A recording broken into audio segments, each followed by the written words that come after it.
O áudio que vocês vão ouvir agora é parte do podcast Xadrez Herbal.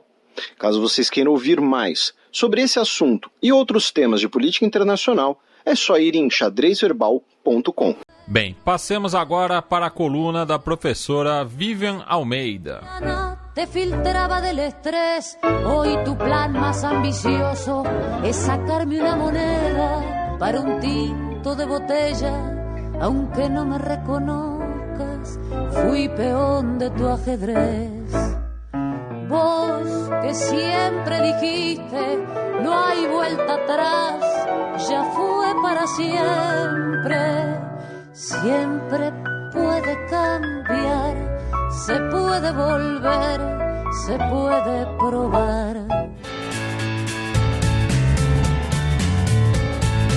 Gambito da Dama. Oi pessoal, espero que estejam todos bem. Hoje eu vou falar sobre um assunto que já tratei algumas vezes aqui, conectando duas notícias que circularam essa semana e que trazem um tom relativamente otimista. E por que eu fiz esse preâmbulo? Porque é muito difícil economistas serem otimistas, né? Não sei se porque a gente fica treinando de alguma forma visões sistêmicas e ignoramos essa organicidade, essa espontaneidade que relações institucionais, pessoais têm.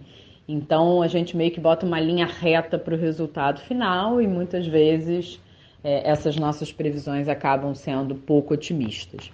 Mas como é necessário ter esperança, né, até como ato de coragem, acho importante trazer essa visão em que pese os momentos estranhos que estamos vivendo interna e externamente.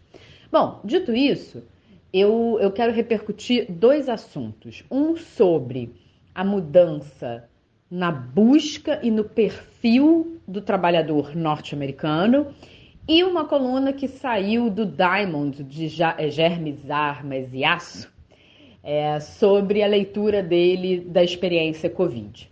Então, começando pelo primeiro assunto, eu já falei de algumas vezes, né, sobre mudança no mercado de trabalho após a pandemia, o impacto que isso pode ter nas relações empresariais, nas relações de consumo. E é claro que, assim, a gente ainda está vivendo tudo isso, né, pessoal? A gente tirar qualquer conclusão, eu sou do time que acha completamente precipitado, assim, que a gente ainda vai precisar de um tempo para entender as mudanças geracionais, os impactos que isso vai ter nas escolhas políticas, nas escolhas econômicas, enfim.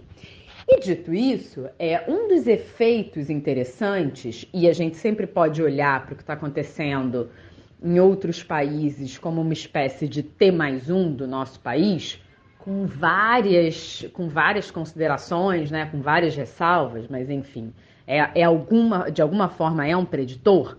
Uma das mudanças que tem acontecido nos Estados Unidos, para um perfil de trabalhadores, é a ideia de uma certa...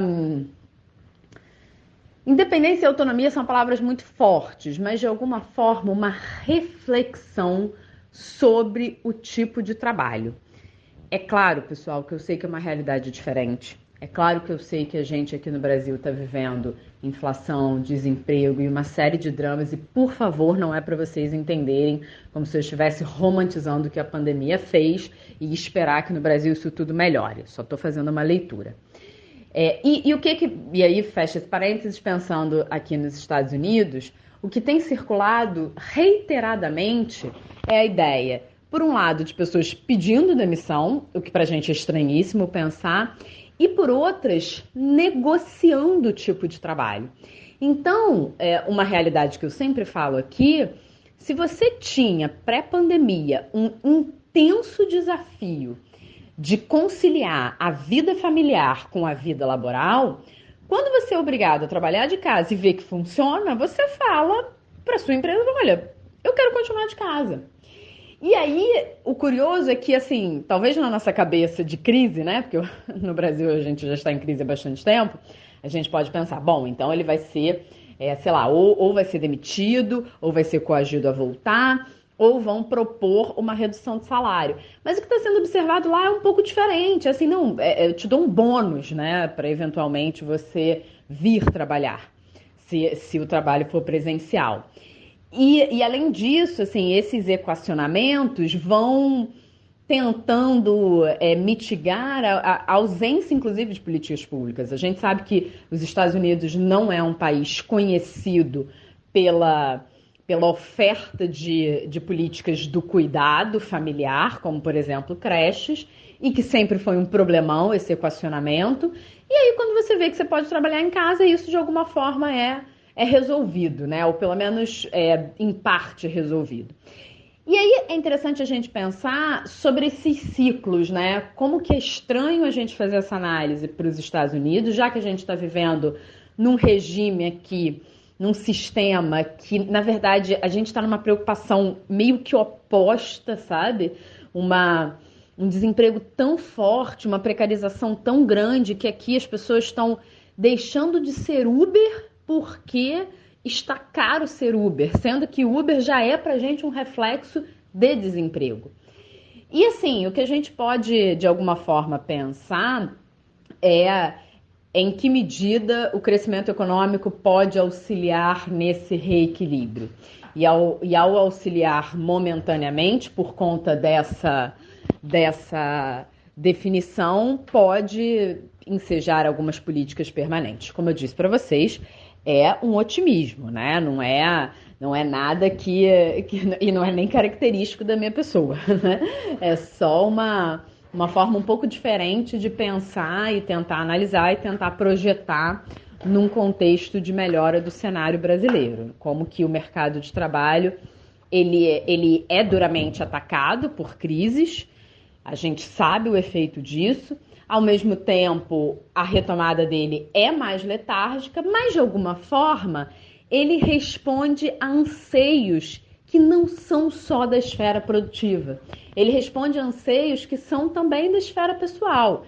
E se a gente observa um exemplo em que isso já está se tornando latente, em que isso pode configurar novas relações de trabalho, talvez, num determinado momento de uma recuperação do Brasil, a gente possa observar isso também, né? E isso pode ser refletido de várias formas positivas para cá. E falando em formas positivas e falando de reversão de uma crise, dos seus impactos e dos seus efeitos negativos e positivos, sempre fazendo observação que, se fosse para escolher, eu não queria viver isso, né? A gente vive uma tragédia. A coluna do Diamond, ele fala exatamente sobre como a gente tem problemas muito graves, muito graves, problemas que matam mais que o coronavírus, que são mais distribuídos, né, que tem uma tragédia que alcança mais pessoas, como mudanças climáticas, desigualdade, a deterioração do meio ambiente, modelo de produção muito destruidor, né, da nossa existência, ao fim e ao cabo. E como que, na verdade, a pandemia, de alguma forma, serve como laboratório para soluções globais. E como ele é a inspiração do Harari, né, isso conecta com o que o Harari vai falar lá no 21 lições do século XXI, que vai justamente dizer sobre como a gente precisa, na esteira de problemas globais, encontrar soluções globais. Na esteira de problemas globais, fronteiras, elas são risíveis, né? Para ser até meio debochada aqui, né? Porque você não controla esses problemas subindo fronteiras. Então, assim, eu acho que de alguma forma, é claro, a gente não pode romantizar, a gente não pode achar que isso é condição suficiente para que as coisas melhorem, muito pelo contrário, a gente tem muito mais motivos para se preocupar do que para relaxar. Mas, ao mesmo tempo, existe também uma capacidade interna, né, dentro da gente de analisar, criticar e meio que buscar sobreviver. Então, talvez essas notícias configurem aqui uma pseudo-esperança, né? Não vou dizer que é uma esperança, uma pseudo-esperança da gente buscar efetivamente soluções para os nossos reais problemas, né? Para os nossos reais problemas de um modo mais coletivo.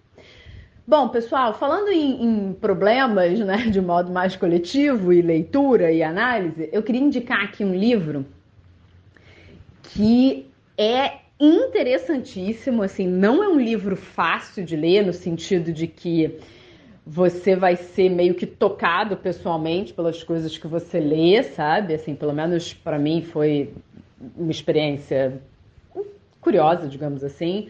Mas eu queria muito recomendar esse livro, que é o livro Os 6 Meses em que Fui Homem. É muito bom, assim, é um livro realmente que mesmo eu me interessando sobre o assunto, né, sobre o assunto de desigualdades salariais, desigualdade de oportunidades, economia familiar, enfim, ainda assim me trouxe dados interessantíssimos sobre a diferença de gênero. Então, deixo aqui essa dica, porque realmente foi um livro que me deixou um pouco, enfim, sei lá, não sei, em alerta, mas me sensibilizou, digamos assim. Então, um ótimo final de semana para vocês, se preservem, se cuidem e a gente se vê na semana que vem. Beijo!